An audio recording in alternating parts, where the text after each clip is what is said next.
जिंदगी आजमाइशों का समंदर है। किसी से लेकर आजमाया जाता है तो किसी को बेतहाशा देकर आजमाया जाता है। बस कहीं सब्र की और कहीं शुक्र की आजमाइश है।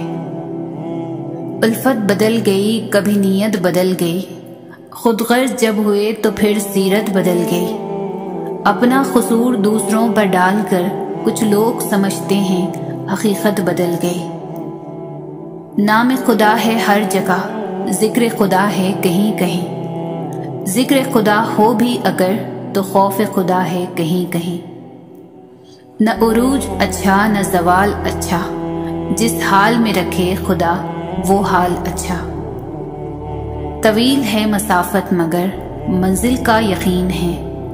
आजमाइश सख्त है मगर वो भी तो रहीम है। मुझे रास्तों से मत डराओ ए दुनिया।